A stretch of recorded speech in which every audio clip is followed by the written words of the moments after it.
Audio Jungle.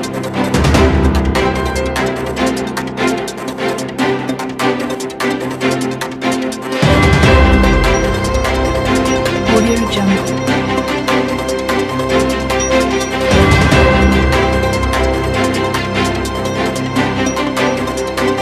Bonjour, bonsoir mesdames, messieurs. Merci d'être au rendez-vous de votre émission Droit de savoir. Plus que 3 mois pour la tenue de l'élection présidentielle au Congo-Brazzaville. Tout est fin prêt selon le parti au pouvoir et son gouvernement. Cependant, du côté de l'opposition, les voix s'élèvent pour dénoncer le manque de transparence des opérations de préparation de cette élection. D'autres appellent déjà à l'insurrection populaire, sinon à la désobéissance civile, s'il faut utiliser leurs termes, parce que, estiment-ils, qu'une élection présidentielle ne peut s'organiser en 3 mois. Parmi ceux qui appellent à la désobéissance civile figure le CDRC de Modeste Boukadia, qui est d'ailleurs notre invité aujourd'hui. Bonjour, Monsieur Boukadia. Bonjour, Monsieur Christian Perrin. Heureux de vous revoir. C'est un plaisir partagé. Alors dites-nous, comment se porte le CDRC, sa structuration au niveau du Congo-Brazzaville, mais surtout, est-ce qu'il figure encore sur la liste des partis officiellement reconnus par le gouvernement congolais? Écoutez, le CDRC, c'est un des plus vieux partis du Congo, après le PCT bien entendu. Il se structure en fédération, c'est-à-dire chaque région du Congo est une fédération du parti. De ce point de vue-là, le parti se porte très bien. Évidemment, le CDRC n'est pas le seul parti qui ne s'est pas retrouvé sur la liste de M. Sassou. Le CDRC n'est pas un parti ami. Vous dites sur la liste de M. Sassou et non du gouvernement congolais. Absolument, absolument, puisque c'est le gouvernement congolais qui choisit ces partis. Ce n'est pas l'État congolais, puisque l'État n'existe pas. Si l'État congolais était là, on allait bien voir que le parti, par exemple, de M. Nyerassa allait se retrouver sur la liste. Or, le parti de M. Nyerassa ne se trouve pas sur la liste. J'en conclus que M. Nyerassa ne fait pas partie des amis de M. Sassou. Et comme je ne fais pas partie des amis de M. Sassou, je ne peux pas être sur cette liste-là non plus. Monsieur Boukadia, le 7 mai 2020, Sassou Nguesso, répondant à une interview accordée par France 24, disait que l'élection présidentielle n'était pas à l'ordre du jour. Quelques mois après, en novembre bien entendu, du 24 au 26 novembre dernier, s'est organisée à Madimou une concertation politique initiée par Raymond Zéphirambouglou, donc le ministre de l'Intérieur du gouvernement congolais. Au cours de cette concertation, des suggestions ont été faites par l'opposition congolaise, notamment pour améliorer la gouvernance électorale. Malheureusement, toutes ces propositions ont été balayées d'un revers de main. Et voilà, il y a quelques jours, sinon quelques semaines, le gouvernement congolais venait donc de décider l'organisation des élections présidentielles en tenant compte, bien entendu, des délais constitutionnels, donc en mars prochain, mars 2021. Est-ce que c'est une surprise pour vous qui avez tendu la main à ce régime pour un gouvernement d'union nationale au fin d'une transition politique? Je n'ai pas tendu la main à ce régime. J'ai tendu la main au Congo. Et puis, puisque vous revenez sur le 7 mai 2020, il n'y a que ceux qui ne connaissent pas M. Sassou, sachant que c'est un homme qui n'a aucune parole. Tout en étant, semble-t-il, un officier, c'est un homme qui n'a pas de parole. Hors de par le monde, les officiers ont toujours la parole d'honneur. Mais M. Sassou fait exception de cela. Effectivement, devant la communauté internationale représentée par la grande chaîne de France 24 et RFI, une radio internationale, écoutée de Parlement, une question d'un de vos confrères de RFI, il avait balayé d'un revers de main que l'élection présidentielle n'était pas à l'ordre du jour. Pour la simple raison, il sait très bien que le Congo est dans une situation financière très délicate, pour ne pas dire que le Congo est en faillite absolue. Et donc, il n'y a pas d'argent. C'est la raison pour laquelle il avait dit que ce n'était pas à l'ordre du jour. D'ailleurs, à ce moment-là, si vous vous souvenez, Monsieur Christian Perrin, il y a eu une voix qui s'est élevée en disant il faut repousser l'élection, il faut donner à M. Sassou 2 ou 3 ans. Et à ce moment-là, vous souvenez-vous, j'avais répliqué, attention, le président Lissouba voulait repousser l'élection de 1997 de juillet à à août, M. Sassou lui a fait un coup d'État. Et pourtant, c'était autorisé par la Constitution de 1992. Absolument. Jusqu'à 45 jours. Absolument. Donc, pour 2 mois, M. Sassou fait un coup d'État à un président légalement, légitimement élu. Et lui, il est venu par un coup d'État en 97, il est venu par un coup d'État constitutionnel en 2002, il est venu par un coup d'État constitutionnel en 2009, en 2016, il refait un autre coup d'État en changeant chaque fois de constitution. Et aujourd'hui, il demande 3 ans. Alors j'avais dit clairement, si on ne va pas aux élections présidentielles, il va y avoir la jurisprudence de Souba. Voilà ce que j'avais dit. Et je l'assume. Et maintenant que l'élection est prévue pour mars 2021, au lieu d'aller aux élections, vous appelez par... Vous m'avez posé une question, M. Christian Perrin. Vous m'avez dit, est-ce que je croyais à ce qu'il disait? J'ai dit, il n'y a que ceux qui ne connaissent pas M. Sassou qui peuvent vous croire. Mais vous savez, il a l'habitude. Il dit, non, l'élection présidentielle n'est pas à l'ordre du jour. C'est comme en 2009. Ah non, je ne peux pas être candidat. Il corrompt des ministres de Thierry Mungala qui va lui remettre 1 million de francs CFA pour lui dire, ah non, voilà ma contribution pour la campagne, sans savoir d'où l'argent venait. En même temps, un président qui devenait receleur parce que M. Thierry Mungala n'avait pas d'entreprise où il pouvait prendre cet argent-là. Ça veut dire que c'est l'argent qui venait d'ailleurs, sans savoir où. Et M. Sassou était devenu receleur, d'une part, et d'autre part, il a fait croire que voilà la population qui était démunie de tout, qui n'était même pas payée, avait amassé des sommes d'argent pour lui donner, pour qu'il se déclare candidat. Et là, il convie ses amis à la concertation avec la complicité de M. François Luceni Fall, un grand fonctionnaire représentant des Nations Unies, alors que lui, il voulait un dialogue, c'est-à-dire toutes les tendances politiques devaient s'y retrouver. Là, M. Sassou dit non, non, non, non, allons à la concertation. Vous savez ceux qui se concertent? Ce sont des amis. Ils ont dit, bon, allons à la concertation pour savoir comment on va dépecer le Congo, comment on va continuer à tuer les Congolais. Monsieur Fall, représentant des Nations Unies, qui avait mandat de faire exiger du Congo un dialogue national ou une conférence nationale, puisque monsieur Luceni Fall est au courant qu'il y a un dossier sur la table du Conseil de sécurité des Nations Unies sur la conférence internationale sur le Congo. Alors, je ne sais pas ce qui s'est passé avec M. Sassou. Il accepte une concertation qui est une perte de temps, parce que aller aux élections aujourd'hui, c'est une perte de temps. Là, on a appris par des voies détournées qu'il a mis en place une commission pour superviser les élections, qui est aussi une perte de temps. Aller aux élections en 3 mois, alors que quand il a fait son coup d'État en 2016, il y a des enfants qui avaient peut-être 9 ans, 10 ans, et aujourd'hui, qui ont peut-être 15, 16, 17, 18. Comment vont-ils faire pour ces enfants-là pour aller voter? Vous comprenez?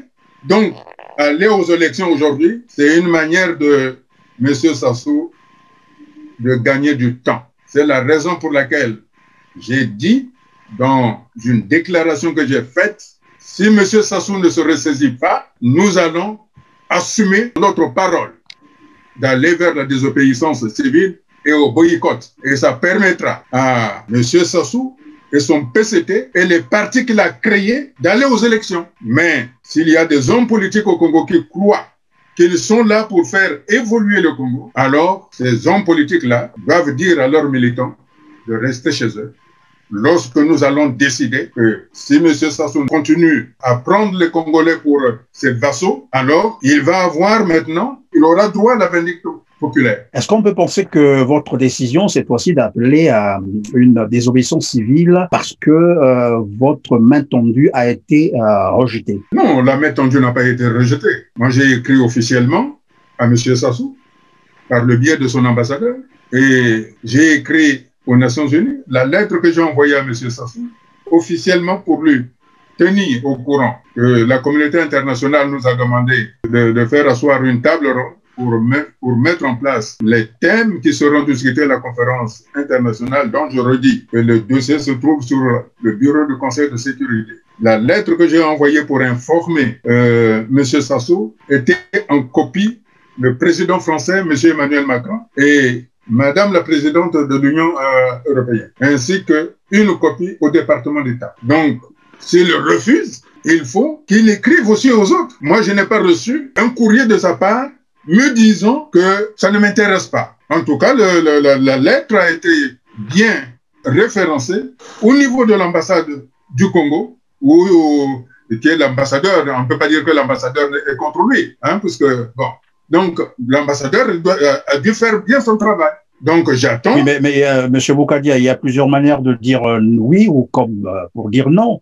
Maintenant que l'élection présidentielle est actée pour mars 2021, vous ne pensez pas que ce soit là une réponse négative à votre main tendue? Non, je ne pense pas. Je ne pense pas. Vous savez, ce qui est important, c'est que, comme on dit, là où un homme meurt, il faut qu'il y ait d'abord de la bravoure.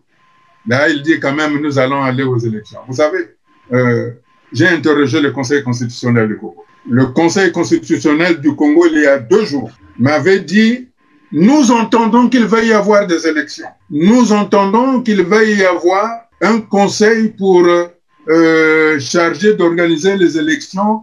On a contacté certaines personnalités, mais la réunion n'a pas encore eu lieu. C'est par courrier officiel ou bien c'est au téléphone? Nous avons aussi nos voix. Et 2 jours plus tard, on voit presque un chiffon sur Internet, un papier sans en-tête, où il y a les noms des membres de ce conseil, et dont le premier est Henri Bouka, je crois, qui a un conflit d'intérêts, d'une part, et d'autre part, M. Sassou lui-même.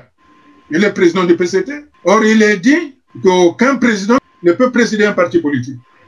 Donc, vous comprenez, cette décision-là, nous aussi, on peut le prendre par-dessus la jambe. Le plus important aujourd'hui, c'est de voir l'état du Congo. L'état du Congo, actuellement, appelle à une refonte de tout. C'est à ça que ça servait, la main tendue que j'avais donnée à tous les responsables politiques, puisque j'avais bien dit qu'aucun responsable politique au Congo, issu après la conférence nationale souveraine, ne peut dire qu'il n'a jamais maltraité la République. Tous les partis politiques qui ont dirigé le Congo après la conférence nationale souveraine, à savoir le PCT et l'UPADS, ils ont maltraité la République, ils ont maltraité les Congolais. Donc, personne ne peut faire le procès de qui que ce soit.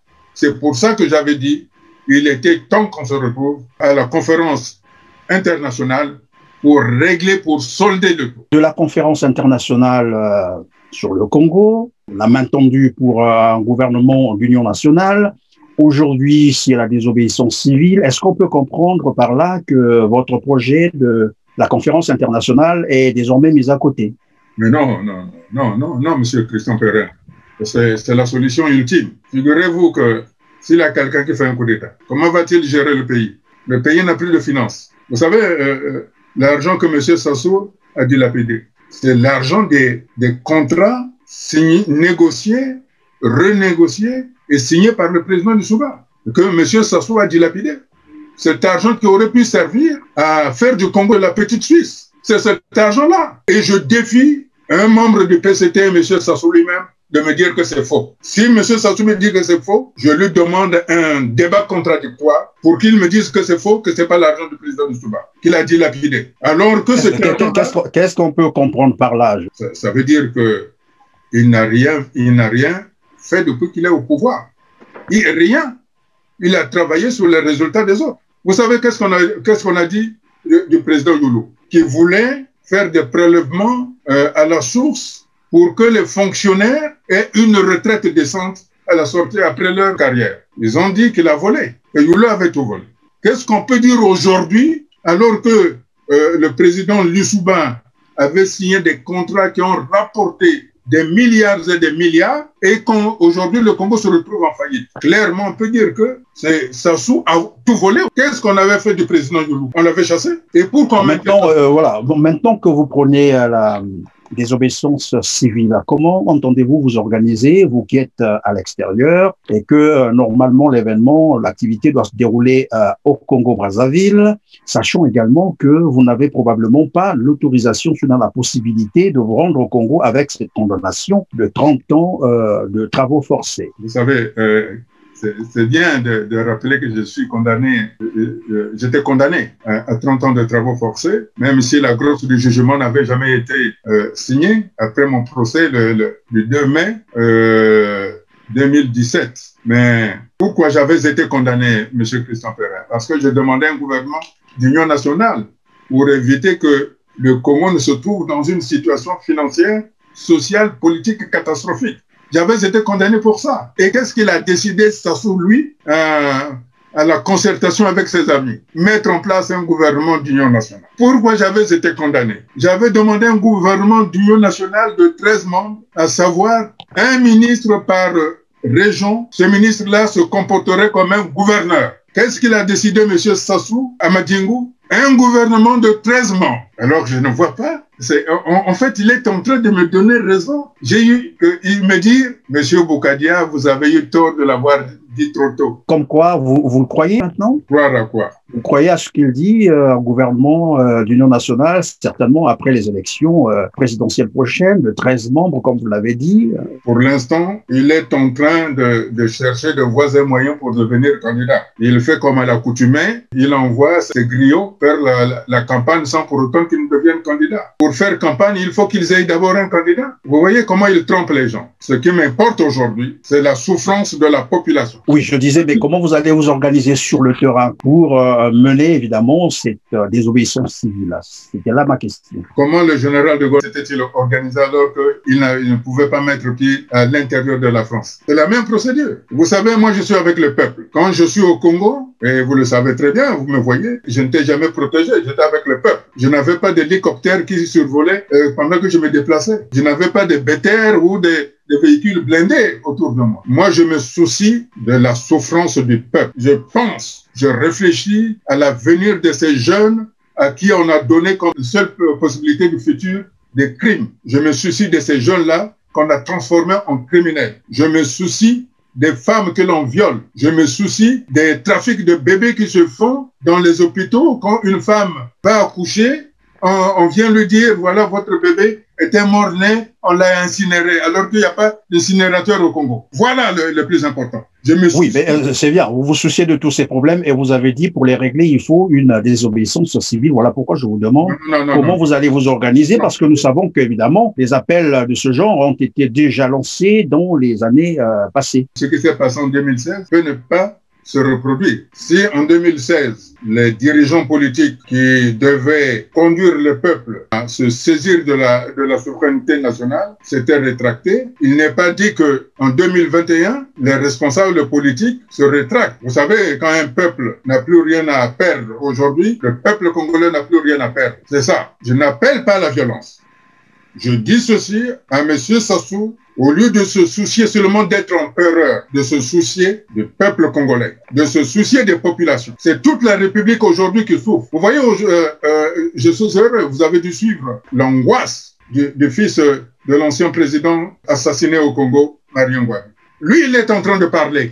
Donc j'appelle les compatriotes du Nord de parler aussi. Parce que si les compatriotes du Nord parlent en même temps, mais qui sait si ce ne sont pas des scénarios montés par le pouvoir en place. Monsieur Boukadia, je sais qu'en 1997, bien entendu, et vous l'avez rappelé d'ailleurs d'entre deux jeux, alors que les Souba avaient la possibilité de reporter les élections jusqu'à 45 jours, mais à 30 jours proposé, Denis Sassou Nguesso est monté au créneau pour menacer avec les armes que s'il n'y avait pas des élections dans les délais, il passerait à l'acte. C'était pour contraindre Pascal Lissouba à respecter les délais constitutionnels. Aujourd'hui, nous sommes pratiquement à la 4e élection où Denis Sassou Nguesso fait tout à sa tête.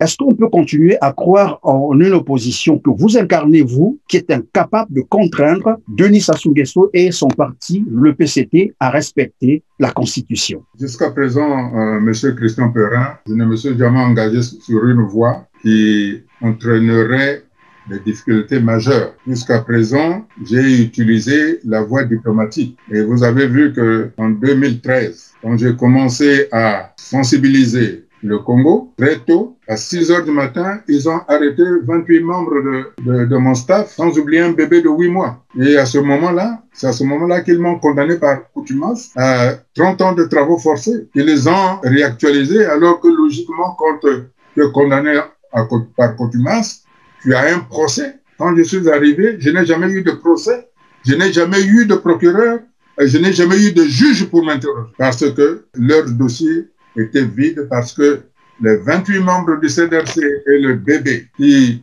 pour se prénommer Modeste, a subi une incarcération à 8 mois, d'une semaine, à la prison CAM 4 de Pointe-Noire. Parce que nous voulions que les populations en tiennent compte de leurs souffrances pour améliorer la vie du quotidien des peuples. C'est la raison pour laquelle aujourd'hui j'ai dit ceci. Et il ne faut pas qu'on se trompe, M. Christian. Aller aux élections, c'est une perte de temps. Demander aux gens d'aller s'inscrire sur les listes, c'est une perte de temps. Créer cette commission-là, c'est une perte de temps.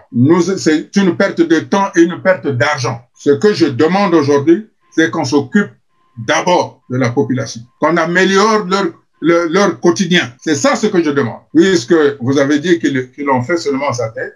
Vous savez, en 2012, quand il y a eu les élections législatives, j'avais demandé le boycott de ces élections. Et les députés étaient nommés. Il n'y avait personne qui était allé voter. Ça, ce sont des preuves. Quand nous parlons, il y a des preuves. Et nous disons ceci, que les élections de mars 2021 est une perte de temps. Et nous assumons en notre âme et en notre conscience que nous appellerons à la désobéissance civile et au boycott de ces élections-là. Et je suis sûr et certain, je suis convaincu que le peuple, cette fois-ci, fera comme ce qu'il a fait au boulevard Raoul. Et vous pensez qu'on peut soulever un peuple sans l'avoir préparé au préalable? Qu'est-ce que vous dites que le peuple n'est pas préparé? Vous voyez dans quelles conditions il vit? Vous avez été à Pointe-Noire, je crois, monsieur Christian Ferrand. Allez voir la deuxième ville du pays, la ville économique, comment elle est. Vous voyez les maladies qui sont là-bas à cause de l'hydrosulfure, qui est issu du pétrole. Comment les gens sont malades? En fait, quel état des lieux faites-vous aujourd'hui du Congo-Brazzaville face à la qui court aujourd'hui? J'ai vraiment mal parce que je ne sais pas par où commencer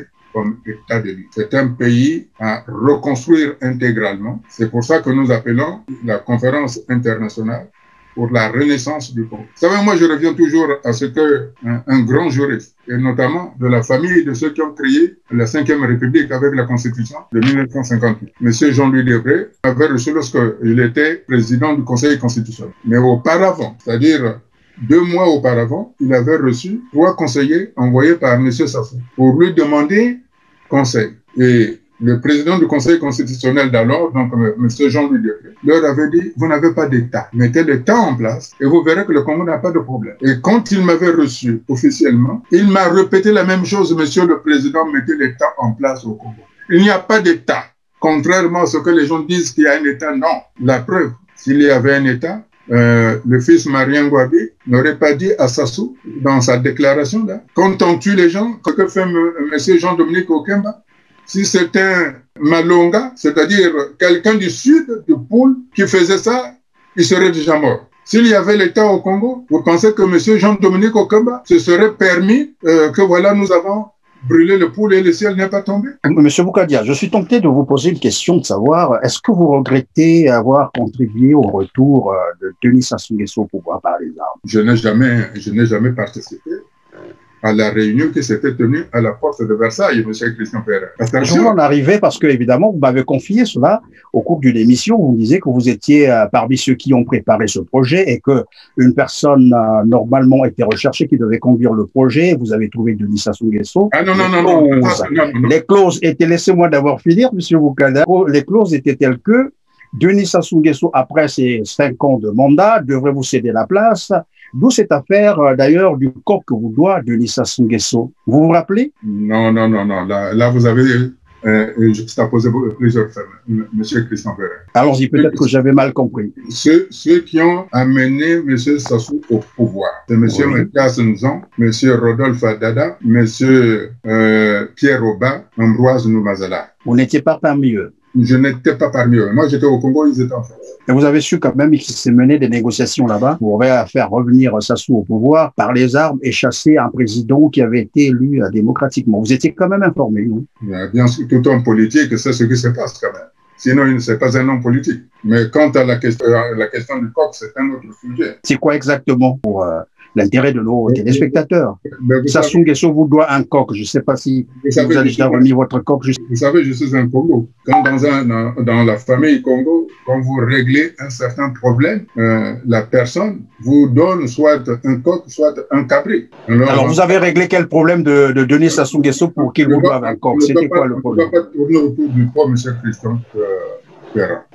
Je n'ai jamais participé au retour de Sassou Nguesso. Ça, c'est le premier point. Jamais. Je n'ai jamais porté une quelconque aide à M. Sassou Nguesso. Il est vrai que j'ai fait une chose, mais je ne suis pas tenu de le dire. J'ai évité qu'on redise les Congos ont tué Sassou Nguesso. En faisant quoi exactement? J'ai dit, je ne voulais plus qu'on dise que les Congos ont tué Sassou Nguesso, parce que c'est par là qu'ils allaient encore massacrer on allait avoir ce qui s'est passé dans ce qu'on appelle la semaine rouge. Et on allait avoir encore les petits matins, chers au directeur de cabinet de Sassou Nguesso qui ne sait pas prendre des textes. Vous comprenez? Ça, je pense, par respect, je ne peux pas dire exactement ce que j'ai fait, mais je sais que je n'ai pas voulu qu'on dise que les Congos ont tué Sassou Nguesso.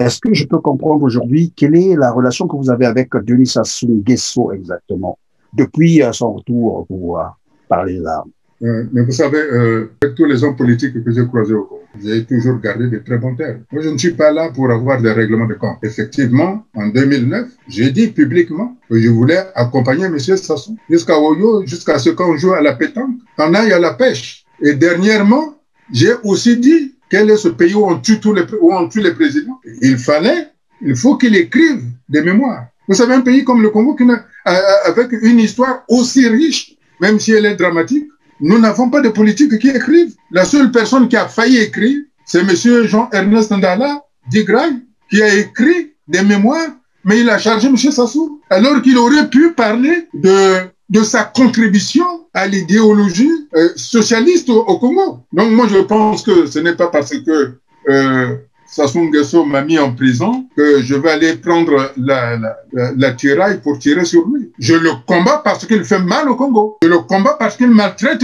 les Congolais. Oui, ça je ne suis pas d'accord. C'est la raison pour laquelle aujourd'hui je suis ferme. Et il sait que quand je dis je suis ferme, je suis ferme. Il entend bien ce que je dis. C'est quelqu'un. Moi je pense qu'il faut qu'on arrive à comprendre une chose.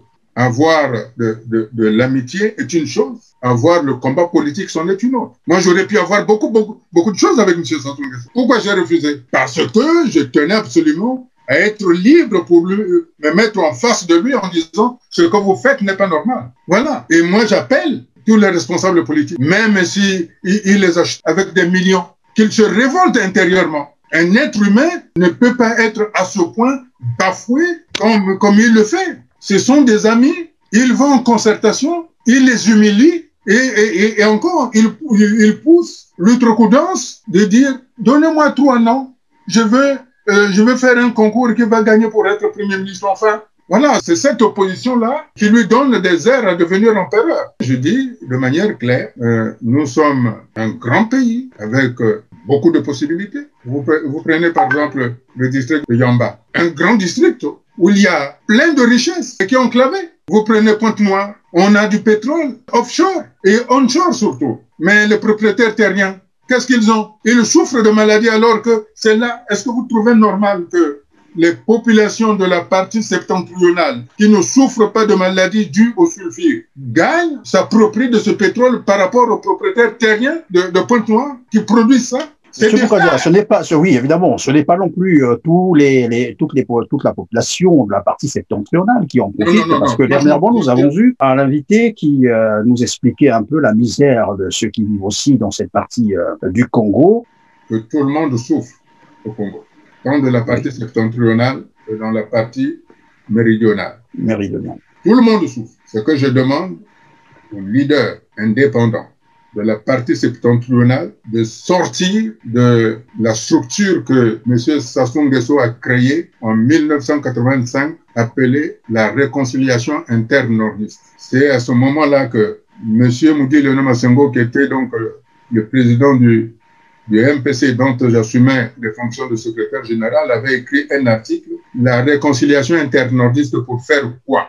Donc aujourd'hui, les acteurs politiques de la partie septentrionale sont englués dans cette réconciliation internordiste. Il faudrait que tout le monde aujourd'hui pense au Congo, tel que moi je le pense. C'est à cela que je les invite. Voilà ce que je voulais dire. Maintenant, en ce qui concerne la question sur le dialogue, mon objectif, c'était la conférence internationale pour la renaissance du Congo-Brazzaville, dont le dossier se trouve, comme je l'ai dit, au Conseil de sécurité, et M. François Le Sénéfal est au courant de ça. Ça va permettre à ce que l'on voit plus clair les choses. C'est là aussi que nous pouvons prendre des grandes décisions, mais qui ne doit pas être un terrain de justice, mais que nous allons prendre des décisions qui pourraient sécuriser, qui pourraient amener les gens à ne plus avoir peur les uns les autres. C'est pour ça que chez des télévisions concurrentes, j'avais dit ceci, que les officiers supérieurs ou les officiers généraux qui ont peur des ordres qu'ils ont appliqués, parce qu'ils ont appliqué les ordres, que nous pouvons prendre une décision, notamment sur certains dossiers de biens mal acquis ou des crimes, pour aller faire exactement ce que Nelson Mandela avait fait avec Peter Botha ou avec De Klerk. Je suis dans cette dimension-là du grand président Nelson Mandela. Je crois que l'urgence aujourd'hui, c'est trouver des solutions pacifiques possibles. Et ça, c'est la conférence internationale pour la renaissance du Congo qui doit le faire. Et c'est lorsque nous avons déposé ce dossier qu'on nous a dit qu'il fallait une table ronde. Et donc, c'est à ça que j'invitais et que je continue d'inviter les Congolais, d'où la grande consultation que j'ai annoncée. Parce que même ce qui va arriver demain, si M. Sassou s'entête dans cette voie de dépenser de l'argent qu'il n'a jamais travaillé, en organisant une élection qui est inutile, qui n'apporte absolument rien, qui n'apportera absolument rien au Congo-Brazzaville, ni sur le plan de la légalité, ni sur le plan de la légitimité. Donc c'est une perte de temps. Pour éviter ça, si jamais il n'écoute pas, beaucoup de choses peuvent arriver. À ce moment-là, nous tournons toujours vers la table ronde et la conférence internationale. Mais le mieux, c'est d'y arriver avant que ces choses aussi dramatiques possibles puissent arriver. Voilà, Monsieur Christian, je ne peux pas être... Mais aujourd'hui, je dis clairement que la tenue de ces élections-là n'a aucun intérêt, sauf pour gagner du temps. Monsieur Boukadia, on va revenir donc sur cette question d'actualité d'ailleurs. La fibre optique congolaise, je crois que vous avez l'information, vous avez suivi dans les médias que la fibre optique congolaise a été cédée à une entreprise étrangère pour sa gestion et que cette entreprise appartiendrait au petit-fils de Denis Sassou Nguesso. Et au demeurant, je me posais la question de savoir si c'était là une manière de rechercher des solutions pour la crise qui mine le Congo. Comment avez-vous apprécié cette information? D'abord, je voudrais vous dire que c'est quand même curieux. C'est une société qui a été créée il y a à peine 3 mois et par 2 individus et qui rafle la mise comme ça. C'est là où on voit que le Congo est devenu un empire. Vous voyez, je reviens sur Monsieur Théophile Obenga, le grand théoricien de la scission, qui disait si vous n'acceptez pas la dictature de Monsieur Sassou, nous allons diviser le Congo en 3 nations. La nation Boshi, la nation Teke, la nation Congo. C'est M. Théophile Obenga, conseiller de M. Sassou. Pourtant, dernièrement, je le suivais, il disait le contraire de tout cela. Justement. Parce qu'il s'est rendu compte que cette logique-là, et il a dit surtout, dans sa dernière production, il a dit ceci, quand une seule ethnie, quand une seule famille ou un seul clan s'approprie d'un pays, le pays devient divisé. C'est M. Théophile Obenga qui le dit. Ça veut dire que la décision de M. Sassou de confier les outils numériques du futur à son petit-fils, il se comporte comme dans un royaume, il fait ce qu'il veut. Et ça, je pose la question aux hommes politiques de la partie septentrionale. S'ils veulent avoir un empereur, mais nous n'en voulons pas. Et à partir de ce que M. Théophile Obenga a dit, nous voyons que de nouveaux paradigmes peuvent naître au Congo-Brazzaville. Voilà ce qu'il dit. Et je suis gré pour M. Théophile Obenga, qui me donne finalement raison.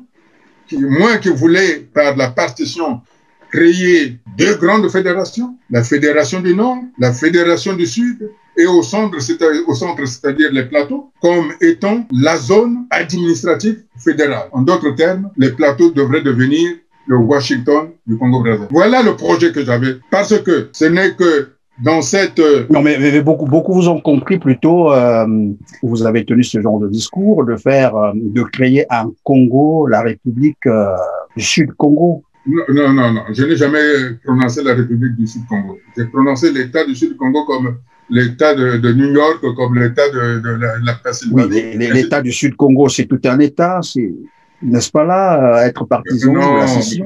Mais non, pas du tout.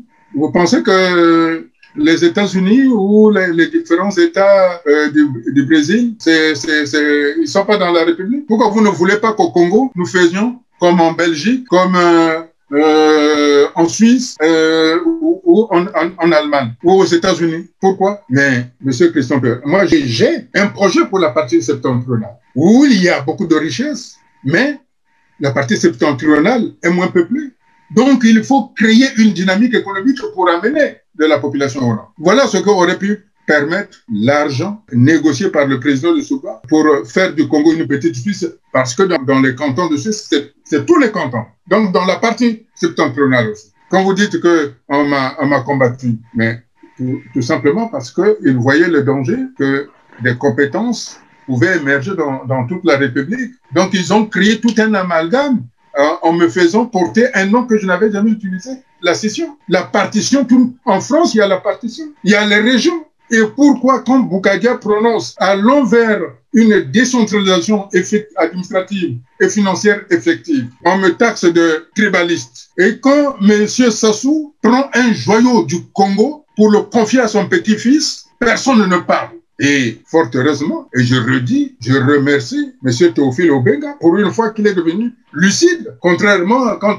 il conseillait M. Sassou, en me donnant raison, en disant non, la façon de procéder de M. Sassou pousse le pays à devenir divisible. Et donc des paradigmes nouveaux peuvent provenir. Merci, Monsieur Boukadia. Donc, si j'ai bien compris, vous avez été mal compris et vos propos ont été mal interprétés. C'est bien cela. Vous n'êtes pas partisan de la scission, vous n'êtes pas partisan de cet État, ou disons de la République du Sud-Congo, mais que vous parliez des États, c'est-à-dire des fédérations dans un pays. C'est bien cela. Je parle de la décentralisation administrative et financière effective, comme cela se fait au Canada, comme cela se fait en Belgique, comme cela se fait en Suisse, comme cela se fait aux États-Unis, comme cela se fait en France. En France, ça ne porte pas le nom de fédération, mais il y a les conseils généraux qui sont. Voilà. Donc, moi, ce que je veux, c'est qu'on remette en place la primauté de la région sur le département. Le département est administratif, la région est culturelle. Parce que ce qui fait le fondement du Congo, c'est la culture. Et la culture du Congo est renfermée dans chaque village constituant le Congo. C'est ça le plus important. Ah, mais je pense que tout cela ne sera possible que si jamais les Congolais vous faisaient confiance et que vous arrivez à la magistrature suprême. Mais bon, pour l'instant, l'élection, comme je l'ai dit d'entre deux jeux, est fixée pour mars 2021. Monsieur Boukadia n'est pas pour cette élection. Plutôt, il opte pour la désobéissance civile. Y a-t-il un mot de la fin? Parce que le temps qui nous est imparti est pratiquement à la fin. Qu'est-ce que vous avez à dire? Je voudrais féliciter les Congolais de leur courage, de leur ténacité. Et je sais que tous les Congolais du nord au sud, ce sont des Congolais debout et fiers. Ils nous ont montré de par le passé qu'ils étaient capables de transformer les sectes. Alors, aujourd'hui, nous devons nous placer devant notre histoire. Nous devons tracer l'histoire pour que le parfum de liberté flotte à jamais sur le Congo. Le Congo est entre les mains de Congolais. C'est aux Congolais de se déterminer pour que cette élection-là, la fausse élection, la pseudo-élection de 2021 n'ait jamais lieu. Les Congolais, ce sont des hommes qui ont fait l'histoire du Congo, l'histoire de l'Afrique centrale. Et je suis sûr que, déterminés tels qu'ils sont, ils sauront faire l'histoire. Tout ce monde-là, les femmes et les hommes, la jeunesse, prenez en main votre destin. Le président de Souba nous avait montré que cela était possible de créer de faire du Congo la petite Suisse. Il avait signé de contrat, il y a eu beaucoup d'argent, cet argent a été dilapidé par M. Sassou. Il est temps aujourd'hui de lui donner congé. Merci Monsieur Bougalia d'avoir accepté notre invitation. Nous serons toujours heureux de vous recevoir sur notre plateau TEDAP TV. À vous aussi, chers téléspectateurs, qui vous avez encore consacré votre temps précieux. Nous vous disons une fois de plus merci et on se retrouve très prochainement. Mais d'ici là, portez-vous très bien. Merci. Merci. Merci M. Christian Perret et merci aux techniciens qui assurent la technique. Merci beaucoup.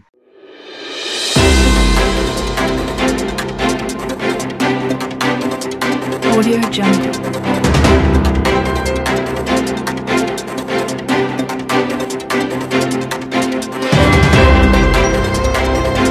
Audio Jungle.